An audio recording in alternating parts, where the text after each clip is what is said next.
Bahaye ikaze mu kiganiro Tarubwenge.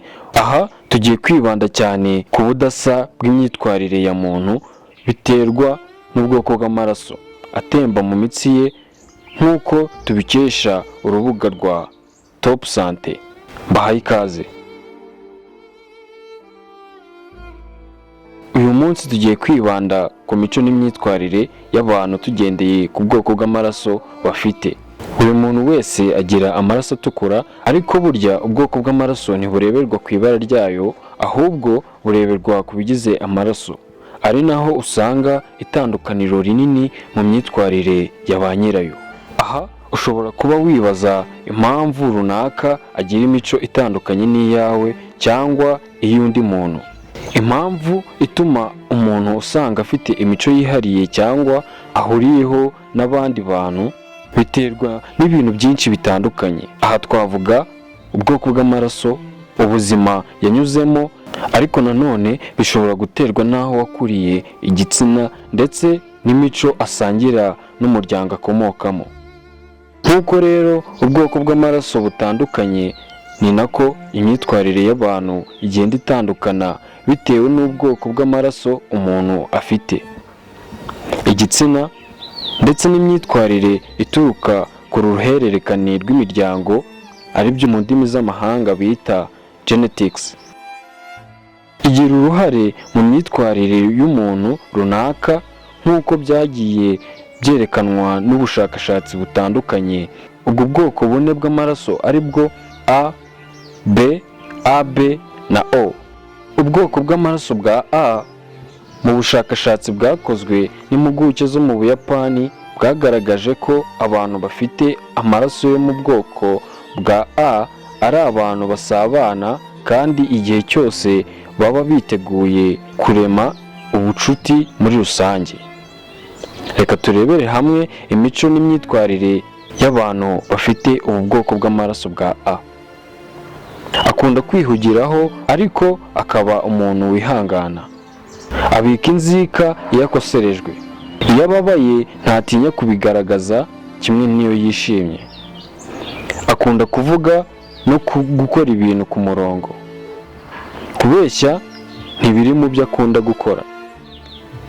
Akunda guhanga udushya.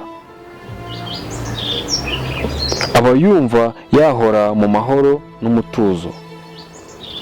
Acika intege vuba, bikamutera kutagera ku nzozi ze vuba. Ubwoko bw'amaraso bwa B. Abantu bafite ubwoko bw'amaraso bwa B bagaragara nk'abantu bihishe, kuko bigoye kubamenya. Gusa birahagije gukorana nabo imishyikirano mu rwego rwo kubamenya. Mu rukundo baritwararika cyane, kuko bifuza gukundana n'umuntu utazigera bahemukira. Dore imwe mu myitwarire n'imico biranga umuntu ufite ubwoko bw'amaraso bwa B. Agira ingufu mu mirimo, akunda guhanga udushya, ntabika inzika iyo akoserejwe. Mu myitwarire ahinduka nk'ikirere. Agira igikundiro ku bantu bose. Mu rukundo ni nyamujya hirya no hino, ntahama hamwe. Ni umuhanga cyane, kuko akunda ubusesenguzi bw'ibyo yumva cyangwa abona. Ubwoko bw'amaraso bwa AB. Abantu bafite amaraso yo mu bwoko bwa AB akenshi bagaragara nk'abanyagitsure. Bahora bakeye mu maso, ku buryo bigoye cyane kumenya ibyo batekereza. Imyitwarire y'aba bantu iba isa nk'aho ikomatanyije iy'abafite amaraso ya A n'abafite amaraso ya B. Imico n'imyitwarire biranga umuntu ufite ubu bwoko bw'amaraso bwa AB. Akunda cyane impinduka, akunda amahoro, yanga akarengane. Ni umunyabugeni, abasha kwirwanaho mu kibazo ahuye nacyo, azi kunoza akazi ke neza, ni umunyamurava, azi gutsura umubano mwiza muri bagenzi be.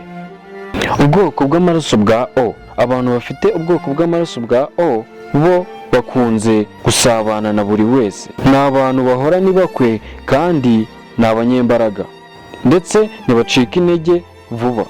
Reka turebere hamwe imico n'imyitwarire y'abantu bafite amaraso y'ubwoko bwa O.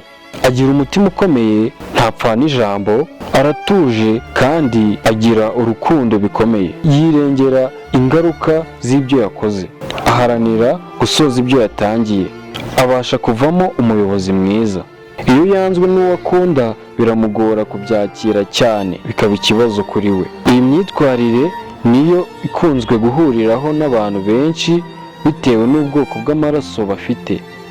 Gusa birashoboka kuba imwe muri yo wasanga utayifite ariko itagaragajwe. Ibyo ntibikuraho ko hari imico n'imyitwarire ufite kubera ubwoko bw'amaraso ufite, ariko nanone bishobora guterwa n'aho wakuriye, igitsina cyangwa imico yo mu muryango ukomokamo. Ndabashimiye, mwakoze kubana nanjye muri iki kiganiro Tarubwenge. Ikibagezaho akanakibategurira ni Dr. Ibrahim. Ndabashimiye.